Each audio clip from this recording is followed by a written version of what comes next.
Student, आज हम लोग देखेंगे क्लास 10th के एनसीईआरटी मैथमेटिक्स के चैप्टर 4 क्वाड्रेटिक इक्वेशन के समरी को।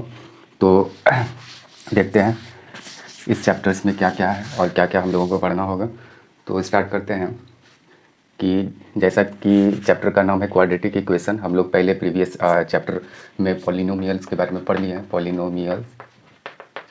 पॉलिनोमियल्स तीन तरह के, लीनियर, क्वाड्रेटिक पॉलिनोमियल, और जो भी पॉलिनोमियल देखे थे उसमें हम लोग क्वाड्रेटिक पॉलिनोमियल देख चुके हैं। उसका स्टैंडर्ड फॉर्म जो होता था एक्स स्क्वायर, यानी जनरल फॉर्म भी कह सकते हैं, बी एक्स प्लस सी, ये होता था क्वाड्रेटिक पॉलिनोमियल का।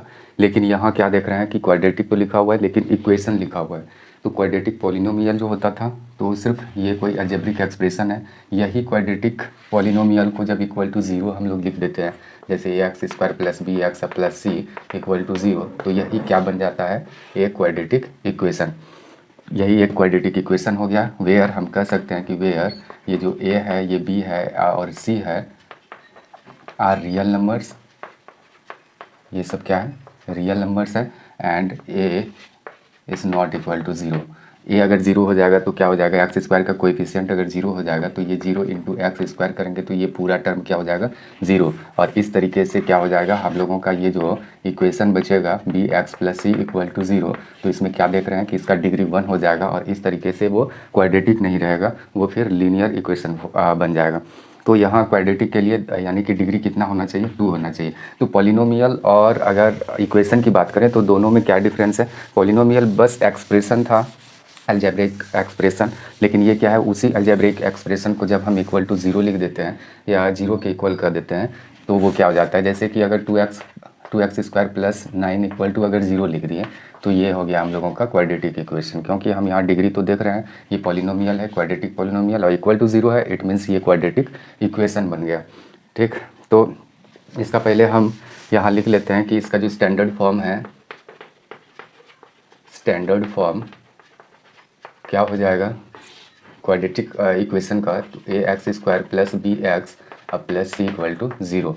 वेयर हम लोग क्या कर सकते हैं कि ए बी एंड सी, या तो सी ऐसे आर क्या है, रियल नंबर्स, ये हो जाएगा real numbers, and A is not equal to zero. जो एक्स स्क्वायर का कोएफिशिएंट है वो ज़ीरो के इक्वल नहीं होना चाहिए। अब जैसे इसका एक एग्जांपल हम लोग देख लेते हैं। अगर एग्जांपल देखें तो इधर ही देख लेते हैं इसका एग्जांपल हो जाएगा जैसे कि 4x square plus 3x plus 1 अगर रहे इक्वल टू ज़ीरो, तो ये क्या हो जाएगा, एक यानी क्वाड्रेटिक इक्वेशन हो गया। यहाँ देख रहे हैं कि एक्स स्क्वायर है, एक्स तो यहाँ दिख ही रहा है, ये एक्स वाला टर्म है, ये एक्स स्क्वायर वाला टर्म है, इसका कोएफिशिएंट 4 है, इसका कोएफिशिएंट 3 है, और इधर कोई कांस्टेंट रहेगा, यानी कि जो सी रहता है यानी सी ये कांस्टेंट टर्म कोई रहेगा। तो ये स्टैंडर्ड फॉर्म है। अच्छा, वहाँ हम लोग जो पॉलिनोमियल में पढ़े थे तो इसमें क्या, पॉलिनोमियल में जैसे कि पॉलिनोमियल इन वेरिएबल एक्स क्या पढ़ते थे, जैसे अगर क्वाड्रेटिक पॉलिनोमियल की बात करें तो A X square plus B x plus C होता था, और इसमें हम लोगों को या तो पॉलिनोमियल का वैल्यू निकालते थे या तो पॉलिनोमियल का ज़ीरो निकालते थे। ज़ीरो निकालने के लिए हम लोग ऐसे करते थे, फिर पॉलिनोमियल इक्वल टू ज़ीरो करके फिर ज़ीरो निकालते थे। तो इसमें यहाँ एक टर्म हम लोग ज़ीरोज़ याद रखेंगे। वो ज़ीरोज़ क्या होता था कि यानी कि ये वेरिएबल का ऐसा वैल्यू अगर उसमें पुट कर दें तो ये पूरा पॉलिनोमियल क्या हो जाता था, ज़ीरो। ठीक, लेकिन अच्छा ये एक टर्म पॉलिनोमियल में हम लोग ज़ीरो सीखे थे। अच्छा, दूसरा अगर एक चैप्टर हम लोग पढ़े थे pair of linear equation, pair of linear equations हम लोग ये पढ़ चुके हैं। अच्छा, pair of linear equation in two variables जो पढ़े थे, इन टू वेरिएबल्स, तो उसमें क्या देखे थे कि जो भी यानी a1x plus b1y plus c1 equal to zero और a2x plus b2y plus c2 equal to zero, तो इसमें हम लोग सॉल्यूशन निकालते हैं। यहाँ ये टर्म याद रखेंगे कि इसमें हम लोग सॉल्यूशन निकालते हैं। लेकिन ये दोनों का तो हो गया कि इसमें हम लोग जीरो निकालने के लिए सीखे थे, इसमें सॉल्यूशन निकालते थे यानी एक्स वाई का एक वैल्यू निकालते थे। लेकिन यहाँ क्या सीखेंगे, ये तो दूसरा हो गया। और तीसरा जो हम लोग ये चैप्टर पढ़ रहे हैं इसका नाम है क्वाड्रेटिक इक्वेशन। तो यहाँ क्या हम लोग इसमें जो भी यानी कि जिस तरीके से यहाँ जीरोज़ देख रहे हैं इसमें सॉल्यूशन इसका फाइंड आउट किए, तो इसी तरीके से यहाँ हम लोग इसका रूट फाइंड आउट करेंगे, रूट्स। तो रूट्स क्या है वो देखेंगे आगे, लेकिन ये याद रखना है कि तीनों में क्या कहते हैं। यानी कि इस चैप्टर में जब भी ज़्यादा बात हुई थी तो ये जीरोज़ के बारे में, और इस चैप्टर में सॉल्यूशन के बारे में, और इस चैप्टर में रूट्स के बारे में यानी कि डिस्कशन होगा। तो ये तो हो गया, इसका स्टैंडर्ड फॉर्म देख लिए हैं। उसके बाद फिर क्या कंडीशन है ये भी देख लिए, और ये एग्जांपल भी इसका देख लिए। अब आगे देखते हैं इसके जितने भी रूल्स और रेगुलेशंस वगैरह सब है, या इसके जितने भी फार्मूलाज़ है, वो सारे फार्मूलाज़ को देख लेंगे इस चैप्टर के समरी में। तो अभी जो दूसरा हम, ये तो फर्स्ट था, और सेकेंड अगर कहें तो a quadratic equation has two roots.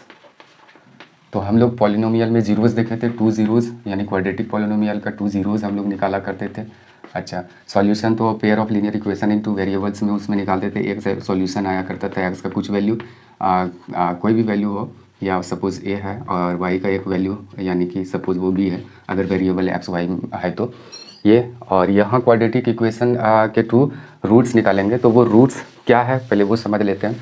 जैसे कि अभी हम बताएं कि उसका स्टैंडर्ड फॉर्म इस तरीके का होता है, plus C equal to 0 quadratic equation का।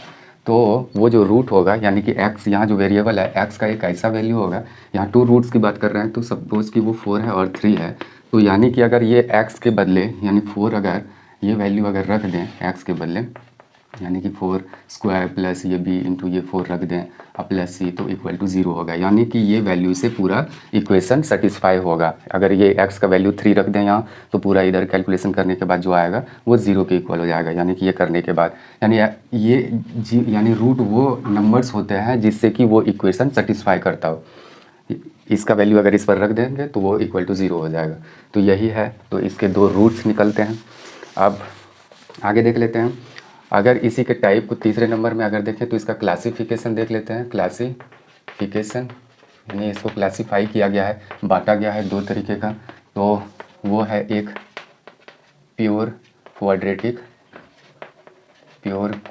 इक्वेशन, एक ये हो जाएगा प्योर क्वाड्रेटिक इक्वेशन, और एक हो जाएगा एडफेक्टेड क्वाड्रेटिक इक्वेशन। अब ये देख लेते हैं कि ये दोनों में क्या अंतर है। अगर इसका फॉर्म पूछें, ये हो जाएगा A X square plus C equal to 0। ये हो गया ये, यानी कि ये इसका फॉर्म है, ये फॉर्म।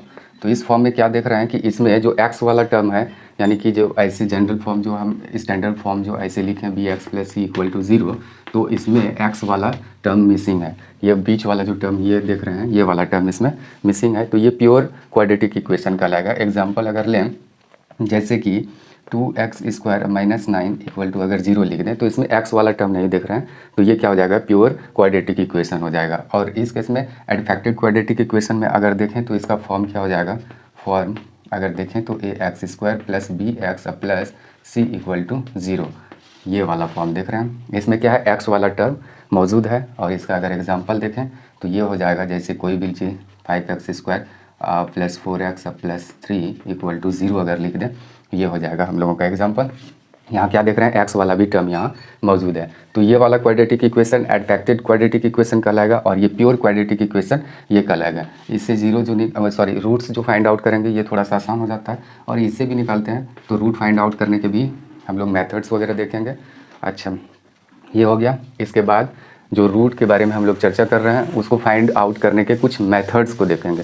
तो मेथड्स को सीखना नहीं है, सिर्फ हमको यहाँ अभी तत्कालिक नाम देखना है कि उसका क्या क्या नाम है।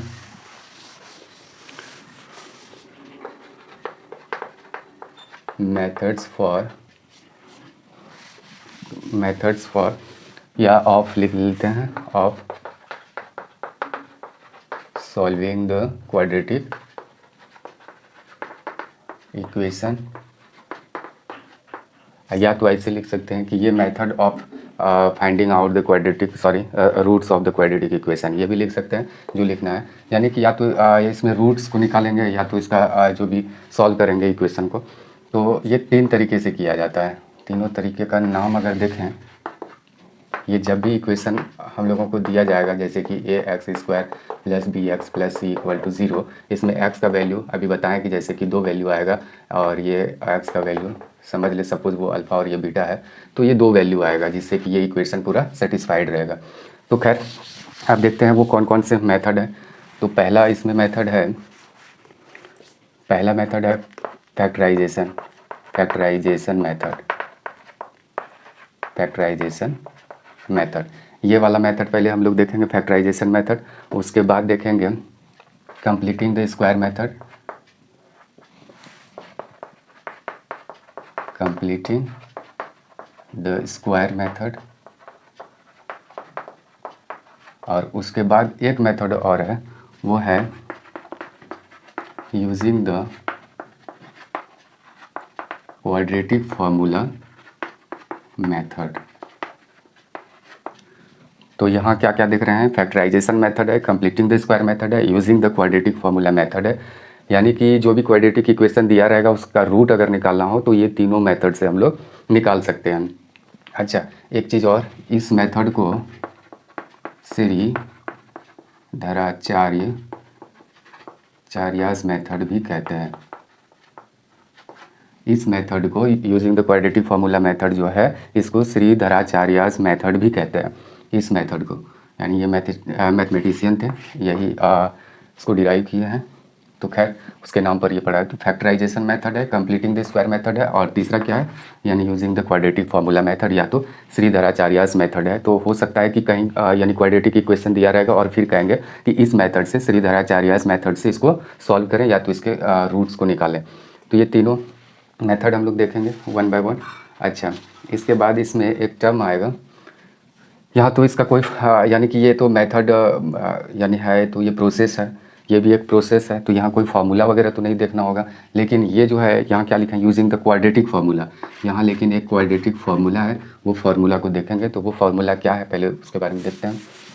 ये दोनों तो एक प्रोसेस है और प्रोसेस करने का तरीका, लेकिन ये वाला इसमें फार्मूला यूज़ करते हैं। तो वो देखते हैं क्या है।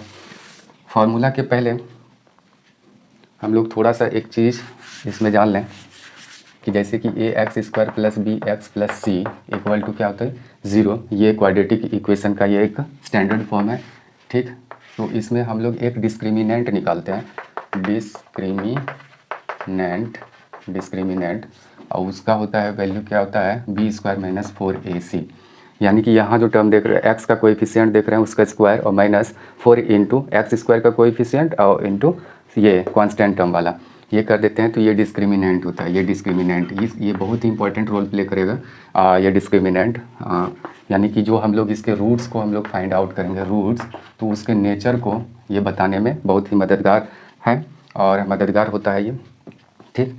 तो डिस्क्रिमिनेंट का है, ये जो डिस्क्रिमिनेंट लिखे हैं इसको ज़्यादातर या मैथ्स में हम लोग डी से रिप्रेजेंट करेंगे, कैपिटल लेटर डी से। डिस्क्रिमिनेंट इक्वल टू हम लोगों का हो जाएगा बी स्क्वायर माइनस 4ac, ये याद रखना है। डिस्क्रिमिनेंट इसको बोलेंगे, लेकिन डी इसका यानी कि इसको एक रिप्रेजेंट करते हैं कैपिटल लेटर डी से।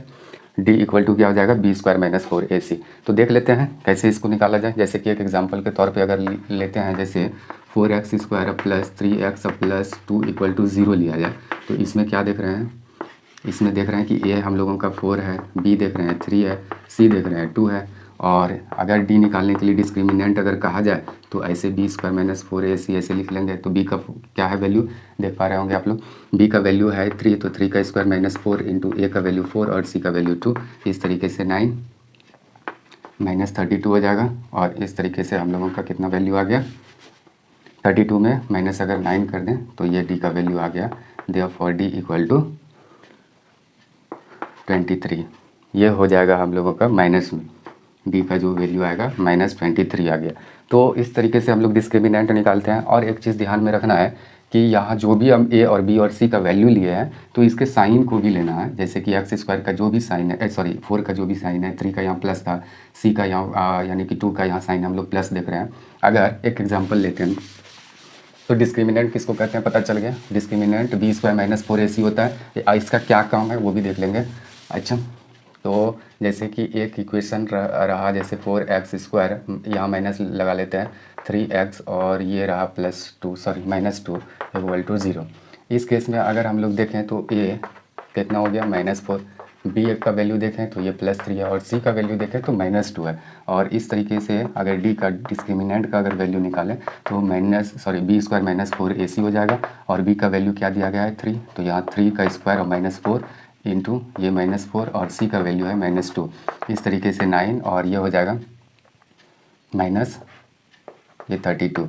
इस तरीके से -23 यहाँ भी आ जाएगा। तो ये देख रहे हैं कि ऐसे निकालते हैं, तो इसमें साइन को भी लेना है, ना कि बगैर साइन को। तो ये हो गया डिस्क्रिमिनेंट। अब हम लोग देखते हैं क्वाड्रेटिक फार्मूला। क्वाड्रेटिक फार्मूला क्या है? जैसे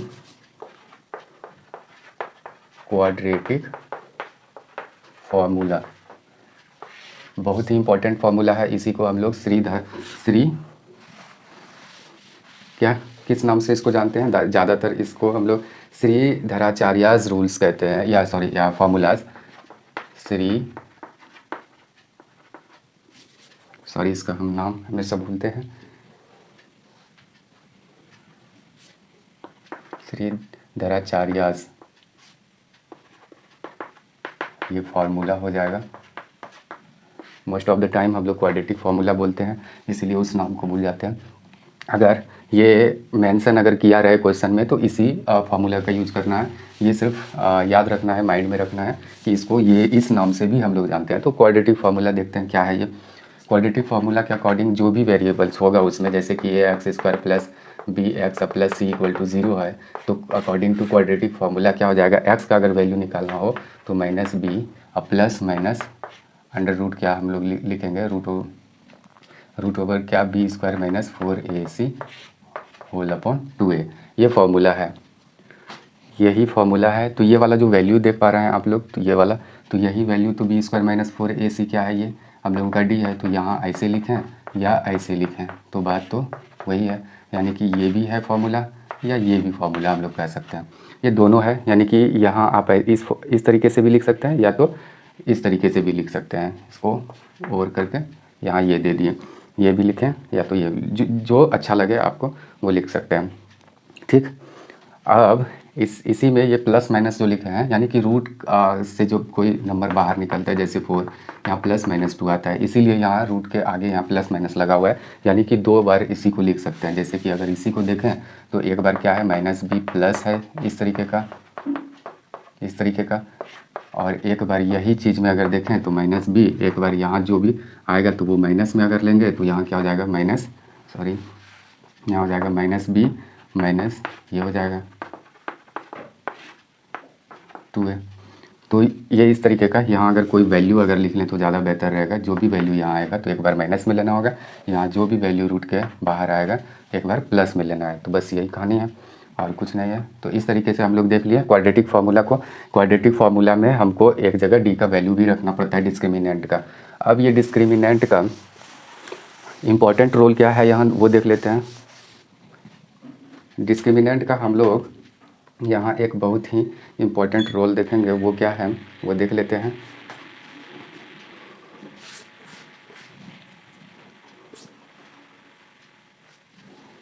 हम पहले लिख लेते हैं कि ये nature of the roots of a quadratic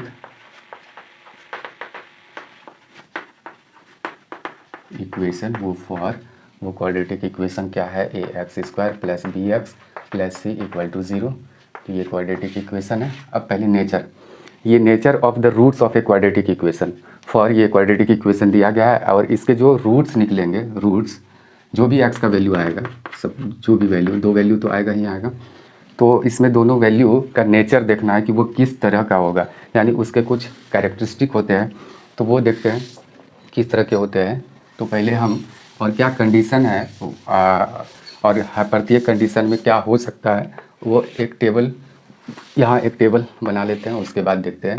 फिर हम लोग क्वेश्चन को सॉल्व करते वक्त तो देखेंगे ही, लेकिन यहाँ थोड़ा सा समझने की कोशिश करते हैं। यहाँ लिख लेते हैं कि ये रहा डिस्क्रिमिनेंट, ये रहा डिस्क्रिमिनेंट। अच्छा, एक हो गया नेचर ऑफ रूट्स, ये रहा नेचर ऑफ रूट्स, और एक रहा वैल्यू ऑफ रूट्स। अभी हम लोग क्या देखें कि जितने भी इक्वेशन दिया रहेगा क्वाड्रेटिक इक्वेशन, तो उसका तो डी तो निकाल सकते हैं, यानी डिस्क्रिमिनेंट डी तो फाइंड आउट कर सकते हैं। तो ये डी जब भी निकालेंगे तो डी, तो ये 3 तरीके का हो सकता है। या तो ये माइनस में आ सकता है, कोई भी नंबर आए माइनस में आ जाएगा, या तो ये 0 के बराबर आएगा, हो सकता है ये कभी कभी, यानी कि ये निगेटिव या पॉजिटिव ही नंबर ले लें, कोई पॉजिटिव नंबर आ जाए, एक बार जीरो आ जाए, एक बार यही निगेटिव नंबर आ जाए, ऐसा हो सकता है। तीन ही कंडीशन हो सकता है, या तो पॉजिटिव वो नंबर आएगा डी का, यानी डिस्क्रिमिनेंट एक पॉजिटिव नंबर रहेगा, या तो वो इक्वल टू ज़ीरो हो जाएगा। जीरो का क्या साइन कहें, जीरो प्लस माइनस क्या कहें, उसके लिए कुछ तो कह नहीं सकता, ना तो ये निगेटिव नंबर है ना पॉजिटिव नंबर है, न्यूट्रल है। और डी के बारे में अगर देखें तो कोई अगर पूछ दे कि जीरो का साइन क्या होता है, प्लस होता है कि माइनस, ये डिस्कशन थोड़ा सा कर लें कि जीरो का साइन क्या होता है। जैसे कि अगर हम लोग लिखें हैं 3 + 0 इक्वल टू क्या होगा 3, 3 - 0 तो इक्वल टू क्या होगा 3। अब दोनों केस में अगर देखें तो यहाँ अगर जीरो का साइन पूछें तो क्या कहेंगे आप, प्लस है, यहाँ जीरो का साइन कहेंगे तो माइनस है। तो हम दोनों साइन से उसको रिप्रेजेंट तो कर देते हैं, प्लस से भी या माइनस से भी। ऐसा नहीं है कि जीरो का, लेकिन वो किसी नंबर के साथ जब जुड़ता है तब ऐसे लिख सकते हैं, लेकिन ऐसे जीरो -0 ये ठीक लिखना नहीं होगा। अगर माइनस प्लस ज़ीरो ये भी लिखना ठीक नहीं होगा, लेकिन किसी नंबर के साथ अगर प्लस और माइनस करना हो तो यहाँ अगर जीरो का साइन पूछे तो प्लस और यहाँ ये हो जाएगा माइनस। तो कह रही है तो डी का हम क्या देख रहे हैं कि तीन तरीके का होता है, और वो तीन तरीके का जो होता है प्रत्येक तरीके में किस तरह के रूट्स होते हैं वो भी देख लेते हैं। पहले डिस्क्रिमिनेंट, पहला जो केस लिखे थे हम लोग एक पॉजिटिव नंबर, दूसरा जो लिए थे एक जीरो के बराबर, एक तीसरा जो लिए थे नेगेटिव नंबर। तो हम पहले पॉजिटिव से स्टार्ट करते हैं कि इफ़ पहला कंडीशन है कि b² - 4ac जीरो से बड़ा होगा, यानी जीरो से बड़ा है यानी पॉजिटिव नंबर है, जीरो से छोटा है यानी नेगेटिव नंबर है। तो ये हम लिख सकते हैं कि ये पॉजिटिव है, ये पॉजिटिव वैल्यू जब डी यानी कि ये डिस्क्रिमिनेंट का वैल्यू पॉजिटिव वैल्यू हो जाएगा तो क्या होता है उस केस में देख लेते हैं। तो इस केस में क्या हो जाएगा, नेचर ऑफ द रूट, इसमें टू रूट्स तो निकलेगा, two distinct roots, real roots लिख लेते हैं। ये इसका मतलब क्या हुआ, टू तो लिखे ही, रूट्स तो दो निकलेगा ही, एक्स का जो भी वैल्यू आएगा दो निकलेगा ही, टू तो लिख दिया है। डिस्टिंक्ट मतलब अलग अलग, यानी जो भी वैल्यू आएगा, सपोज़ कि वो एक्स का वैल्यू 4 आया तो एक्स का दूसरा वैल्यू जो आएगा 4 से डिफरेंट आएगा, हो सकता है वो 3 आ जाए, 7 आ जाए, जो भी आए, लेकिन वो डिफरेंट होगा, वो एक जैसा नहीं होने वाला है। एक्स का वैल्यू हो सकता है कि एक +4 आ गया, एक -4, वो डिफरेंट आ जाएगा, सेम नहीं आने वाला है। तो इस केस में टू डिस्टिंक्ट रियल रूट्स, जो भी वैल्यू आएगा रियल नंबर में आएगा। ये ऐसा नहीं है कि निगेटिव में आ गया माइनस, ऐसे इमेजनरी नंबर, ऐसा कुछ नहीं आने वाला है, रियल रूट्स होगा जो भी आएगा इसमें, ठीक। लेकिन अलग अलग रूट्स, इसमें डिफरेंट या ऐसे लिख सकते हैं कि इसी को डिस्टिंक्ट यानी कि डिफरेंट रियल रूट्स ऐसे लिख दिए। और वैल्यू ऑफ रूट्स इस केस में अगर निकालना हो, ये अगर डिस्क्रिमिनेंट इसी तरीके का आ रहा है, पॉजिटिव में आ रहा है, तो वैल्यू अगर निकालना हो तो ऐसे निकाल सकते हैं इस फार्मूला से, b² - 4ac, और यही जो क्वाड्रेटिक फार्मूला है इससे फाइंड आउट कर सकते हैं। दूसरा केस शायद आप लोग देख पा रहे होंगे, ये वाला टेबल के इस सेक्शन में। इसमें क्या है, दूसरा केस ये, अगर इसी को हम जीरो के बराबर कर दें, यानी कि जब डी का वैल्यू ज़ीरो आ जाए, यानी हम लिख देते हैं यहाँ वर्ड में कि जब डी का वैल्यू क्या आ जाए ज़ीरो, तो उस केस में क्या होता है, शायद ये आप लोग देख पा रहे हैं ये वाला, ठीक। तो यहाँ क्या होगा, तो इसमें टू इक्वल रियल रूट्स आता है, टू इक्वल रियल रूट्स, जो भी रूट्स एक्स का वैल्यू जो भी आएगा, एक्स का वैल्यू अगर 7 आया तो दूसरा भी 7 ही आ जाएगा। यहाँ 2 है, इक्वल रियल रूट्स, और रियल रहेगा, ऐसा नहीं है इमेजनरी नंबर रहेगा, रियल रूट्स। और इस केस में हम लोग जब एक्स का वैल्यू निकालते हैं तो ये फार्मूला तो इस पर भी हम निकाल सकते हैं, लेकिन ऐसे भी कर सकते हैं आप लोग, ये रहा, यानी -b/2a, और दूसरा भी जो निकालेंगे तो वो भी एक्स का वैल्यू -b/2a हो जाएगा। ये हो गया दूसरा केस, यानी पहला तो ये देखें, दूसरा ये देखें। अब तीसरा जो देखेंगे, जगह नहीं है, इसी को मिटाना चाहेंगे, देख लेते हैं। यही नेचर है, नेचर जब भी बताने के लिए कहा जाएगा तो बता सकते हैं आराम से, वो नेचर क्या है, किस टाइप के, मतलब डिस्क्रिमिनेंट अगर ऐसा है, देख लेते हैं। तीसरा कंडीशन ये हो सकता है, ये वाला तो पॉजिटिव वाला ले लिए, ये दूसरा भी जीरो वाला ले लिए कि डी का वैल्यू जब जीरो रहे, जब निगेटिव रहे, निगेटिव में क्या होता है, जैसे b² - 4ac छोटा रहे जीरो से छोटा यानी निगेटिव नंबर। यहाँ लिख लेते हैं कि जब निगेटिव वैल्यू आ जाए किसका, डिस्क्रिमिनेंट का, ये डिस्क्रिमिनेंट का वैल्यू जब निगेटिव आ जाए तो इस केस में नो रियल रूट्स, इसका रियल रूट्स नहीं होगा, ये एक इमेजनरी नंबर आ जाएगा, ये क्या हो जाएगा, एक इमेजनरी नंबर हो जाएगा, रियल रूट्स नहीं आएगा। और इस केस में मतलब कि नेचर ऑफ द रूट्स अगर पूछें तो नो रियल रूट्स, और वैल्यू अगर रियल रूट्स नहीं आ रहा है तो वैल्यू क्या आ जाएगा, नो रियल वैल्यू, कोई रियल वैल्यू नहीं होगा, सब इमेजनरी वैल्यू जो भी आएगा निगेटिव में आएगा। तो ये हो गया।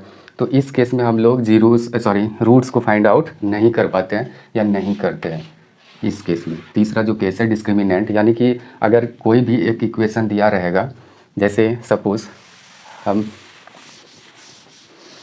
कोई भी इक्वेशन दे के ऐसे पूछा जा सकता है कि उसके नेचर को चेक करें, इसके रूट्स के नेचर को चेक करें। जैसे कि फॉर एग्ज़ाम्पल ये एग्ज़ाम्पल में देते हैं, जैसे 4x² + 5x - 3 = 0 दिया गया है। ठीक, इसके nature of the roots check करने के लिए कहा गया है, चेक करें नेचर ऑफ द रूट्स। तो हम क्या करेंगे, सबसे पहले इसका डी का वैल्यू निकालेंगे। तो यहाँ पहले हम देख लेते हैं, ए का वैल्यू क्या है 4 है, बी का वैल्यू 5 है और सी का वैल्यू -3 है। तो फिर देयरफॉर डी इक्वल टू क्या होता है b² - 4ac। तो बी का वैल्यू क्या देख रहे हैं 5 है, 5b² - 4, ए और सी का वैल्यू -3 है। इस तरीके से 25 और ये प्लस हो जाएगा, ये 48 हो गया। और ये दोनों को अगर जोड़ें 73 हो गया। ये क्या देख रहे हैं, ये पॉजिटिव नंबर है, ये क्या है पॉजिटिव है, पॉजिटिव नंबर, यानी कि ये 0 से बड़ा इसका वैल्यू आ गया। जब 0 से बड़ा आ जाता है, जैसे कि इस केस में क्या होता है, ये अगर रहे 0 से बड़ा, तो इस केस में रूट क्या होता है 2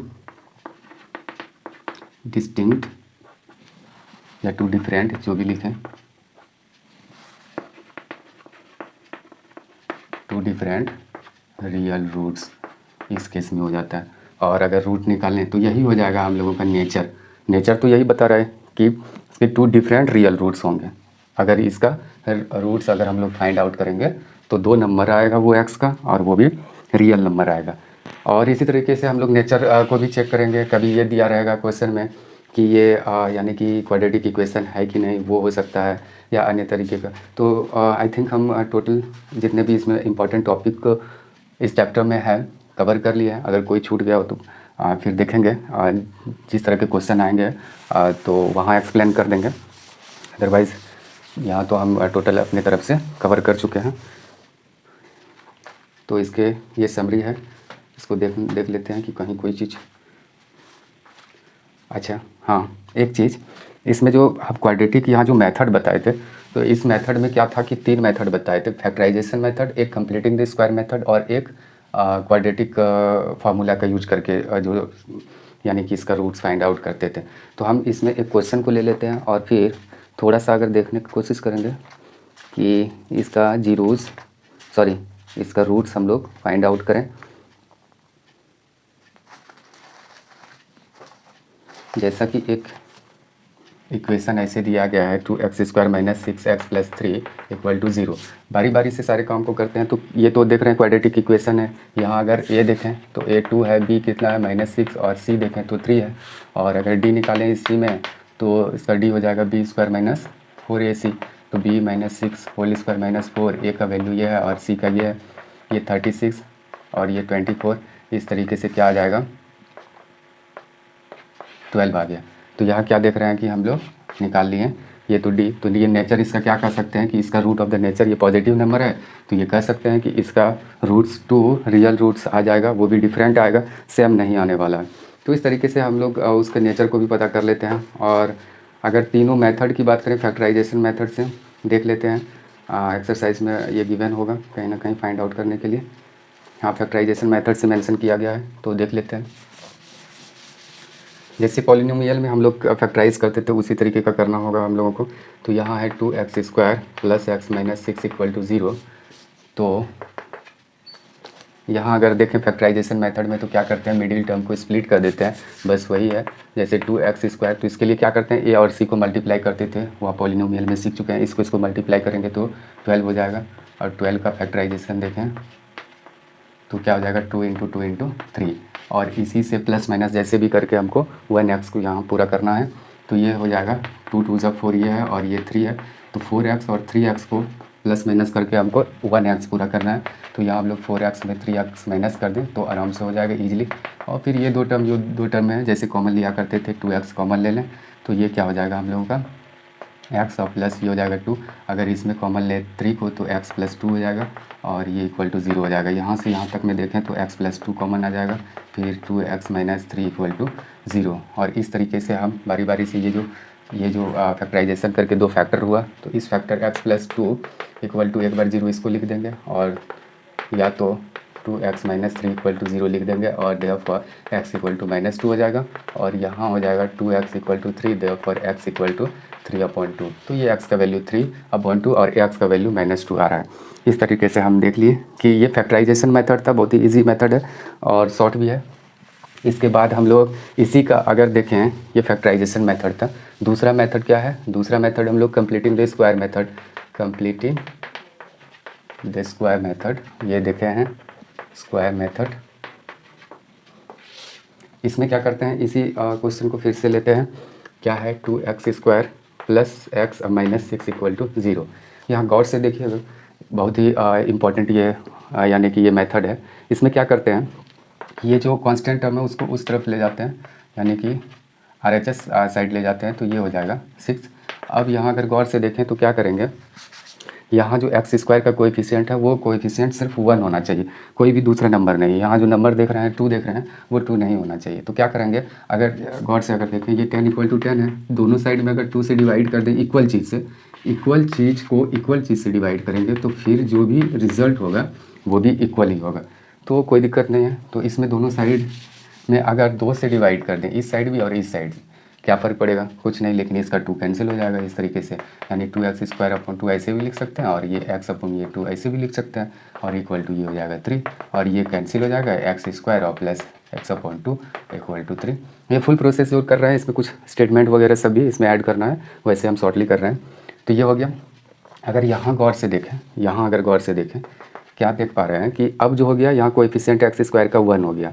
क्या किया हम, ये दोनों पहले गौर से अगर इसको देखें, हम क्या किए, x² के कोएफिशिएंट 2 को हटाना है, तो जो नंबर यहाँ है उसी नंबर से दोनों पार्ट, यानी LHS इक्वल टू RHS तो दिया गया है, इसको भी उसी नंबर से, यानी ये a है, ये a है, तो ये a से डिवाइड कर दिए।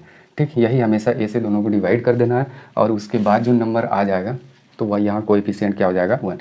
अब इस वाली इक्वेशन को देखें, यहाँ गौर से देखने के बाद हम लोग क्या करेंगे, तो हम लोग एक पहलू, ये आइडेंटिटीज़ को, अलजेब्रिक आइडेंटिटीज़ है a माइनस बी और a प्लस वाला होल स्क्वायर, तो ये a² प्लस 2ab और प्लस b², ये जानते ही हैं, और ये हो जाता है 2ab और प्लस ये रहा b², ये दोनों जानते हैं। या तो हम ये प्लस वाले, ये ऊपर वाला, इस फॉर्म में कोशिश करेंगे इसको लाने का, या तो इस फॉर्म में, जिस फॉर्म में रहेगा। तो यहाँ देख रहे हैं, ये वाला जो देख रहे हैं ये वाला टर्म है, ठीक, और ये वाला जो टर्म है देख रहे हैं ये वाला है। तो यहाँ क्या कर देखेंगे कि इसका अगर प्लस साइन है तो इट मीन्स कि यहाँ ये वाला है, अगर इसका यहाँ माइनस रहता तो यानी कि ये नीचे वाला है, ठीक, यहाँ ये माइनस वाला, तो यहाँ प्लस देख रहे हैं तो ऊपर वाला है, ये ऊपर वाला, तो ये a² है ये वाला, तो इसको a² के फॉर्म में अगर ऐसे बना दे तो कोई दिक्कत नहीं है। प्लस यहाँ ये दूसरा जो देख रहे हैं टर्म 2ab, वो 2ab के फॉर्म में इसको लाना है, तो 2 तो दे दिए, और ये a तो अभी हम तुरंत इसको a माने हैं, तो a इसी को देना होगा। यहाँ कौन सा टर्म दें जो इसी के तरीके का हो जाएगा, x/2 हो जाएगा। ये पूरा कैलकुलेशन करने के बाद इतना आ जाएगा। यहाँ क्या नंबर दे दें, अब ज़रा सा देखें तो 2 × x है, हमको पूरा करना है, ये हम यहाँ ब्लैंक छोड़े हैं, इक्वल टू कितना पूरा होना चाहिए, x/2। अगर नहीं कर पा रहे हैं तो इस तरीके से भी कर सकते हैं। ये बॉक्स को अगर इधर रखें तो ये x/2 है, ये गुना में है तो इधर जाएगा तो डिवाइड में आ जाएगा 2 × x। इस तरीके से x कैंसिल हो जाएगा, 1/4 हो जाएगा, यहाँ 1/4 आ जाएगा। देख सकते हैं, अगर इसको कैंसिल करेंगे तो कोई दिक्कत नहीं, आराम से। अब क्या किए, यहाँ देख सकते हैं क्या किया है, ये यहाँ से यहाँ तक अगर कैलकुलेशन करेंगे, 2 से ये कैंसिल हो जाएगा, ऐसे लिखे हैं 2 × x × 1/4, 2 से ये कैंसिल हो जाएगा तो ये x/2 ही बचेगा। तो कोई फ़र्क तो नहीं पड़ा ये लिखें या ये लिखें, लेकिन हम किस प्रोसेस में है, इस फॉर्म में बनाने के प्रोसेस में है। तो ये इतना तो बना दिए, अब सिर्फ b² डालना है, वो b² अगले स्टेप में देखेंगे, और ये इधर 3 है, रहने देते हैं।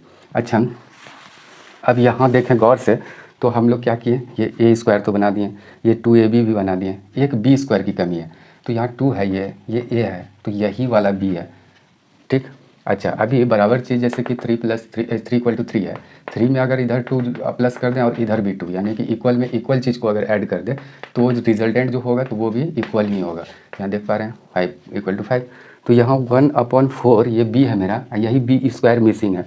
अगर इसी को b² इधर भी जोड़ दें और उधर भी जोड़ दें तो क्या फ़र्क होगा, तो हम क्या करते हैं, यहाँ लिख नहीं रहे हैं कि वो हमको लिखना चाहिए कि ऑन एडिंग जो भी है 1/4 square to both the sides वगैरह ये सब लिखना पड़ेगा, लेकिन हम डायरेक्ट कर रहे हैं यहाँ, शॉर्टली कर रहे हैं सिर्फ समझने के लिए, फिर वहाँ हम लोग फुल प्रोसेस के साथ करेंगे एक्सरसाइज में। तो ये रहा। फिर अगले स्टेप में हम क्या करेंगे कि इधर एक्स स्क्वायर दिखा देंगे, ये 2 इंटू एक्स है इंटू 1/4 है, तो इसमें एक 1/4 मिसिंग था, तो ये वाला ऐड कर दिए, ये वाला न्यू अपने से ऐड किया था नहीं लेकिन अपने से किया। तो ये अगर इस साइड LHS साइड हम लोग अगर किया है तो RHS साइड भी बैलेंस करने के लिए इसको हम लोगों को देना होगा, तो बैलेंस करने के लिए दे दी। अब इसके बाद अगर यहाँ से यहाँ तक देखें तो ये किसका यानी एक्सपेंसन है, ये है x + 1/4 होल स्क्वायर का ये एक्सपेंसन है, फैला हुआ है। इसी को अगर देखें ये +b होल स्क्वायर, अगर इसको एक्सपेंड करेंगे तो इसी तरीके का फैलेगा। तो इसको अगर इसको कॉन्ट्रैक्शन इसका क्या हो जाएगा, यानी कॉन्ट्रैक्टेड फॉर्म में अगर लिखेंगे तो x + 1/4 ऐसे हो जाएगा, कोई दिक्कत नहीं है। और इधर देखें तो इस तरीके का हो जाएगा। अब यही है completing the square, completing the square, यहाँ स्क्वायर कंप्लीट कर दिए। अब उधर देखते हैं क्या होता है, ये हो जाएगा स्क्वायर रहने देते हैं, ये इस तरीके से 49/16 हो जाएगा। और ये स्क्वायर अगर उधर जाएगा तो रूट में आ जाएगा, ये जो RHS वाला जो भी नंबर है ये रूट आ जाएगा इधर, ठीक। इसके बाद क्या हो जाएगा वो देखते हैं इधर। फिर ये वाला अगर देयरफॉर अभी एक स्टेप और लिखना चाहेंगे, ये हो गया। यहाँ से जो भी वैल्यू रूट से जब बाहर आता है तो प्लस माइनस में लेते हैं, क्यों लेते हैं वो भी बता चुके हैं हम लोग या सीख चुके हैं। अच्छा ये हो गया। और देयरफॉर अगर x कहें तो ये 1/4 ये उधर जाएगा तो माइनस में जाएगा, तो हम अगर इधर ऐसे ही लिख लें तो क्या फर्क पड़ने वाला है, ऐसे बाद में प्लस माइनस इतना लिख दिए। तो ये वाला टर्म इस तरफ ले गए हैं RHS तरफ, तो इस तरीके का हो गया। तो यहाँ क्या करेंगे 4 LCM ये आ गया +-7, तो यहाँ दो चीज़ है, -1 + 7 ले सकते हैं और एक बार -1 - 7/4 ले सकते हैं। इस तरीके से 7 में 1 गया तो क्या हो गया 6/4, 2 से अगर कैंसिल करेंगे तो 3/2 हो जाएगा ये। और इस केस में अगर देखें तो -8/4 हो जाएगा, तो इस तरीके से -2 आ जाएगा, -2। तो ये दो रूट्स हम लोग फाइंड आउट कर लिए। ये कौन सा मेथड था, कंप्लीटिंग द स्क्वायर मेथड। हम लोग सिर्फ देख रहे हैं कि ये इसमें करना क्या होता है हम लोगों को, वैसे तो वहाँ फुल प्रोसेस के साथ देखेंगे। और एक मेथड और बच गया है, वो है बाय यूजिंग क्वाड्रेटिक फार्मूला या श्रीधराचार्याज फार्मूला या रूल जो भी कहें, तो वो वाला देख लेते हैं वो क्या है। इसी क्वेश्चन को लेना चाहेंगे और उसका यूज करके हम लोग करेंगे। जैसे कि क्या लिए थे हम लोग 2x² और +x - 6 = 0। इसमें हम लोग क्वाड्रेटिक फार्मूला का यूज करेंगे। तीसरा जो मेथड हम लोग बताए थे बाय यूजिंग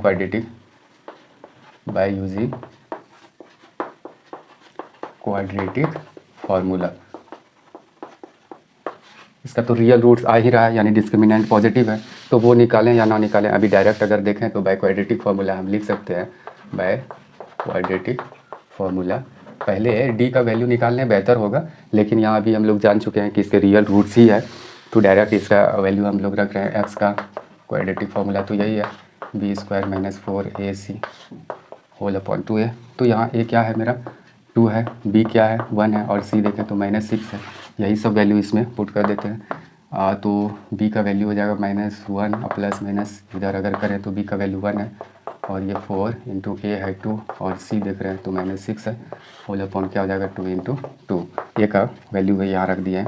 इसके बाद देखें तो -1 प्लस माइनस अगर ये कैलकुलेशन करें तो क्या हो जाएगा 1 माइनस प्लस 48 और इस तरीके से नीचे हो जाएगा 4।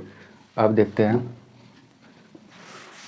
इसको अगर फर्दर प्रोसेस करें तो क्या हो जाएगा -1 प्लस माइनस 49 यानी √49 और होल/4 और इस तरीके से इसी को अगर लिखें तो 7 हो जाएगा और ये 4।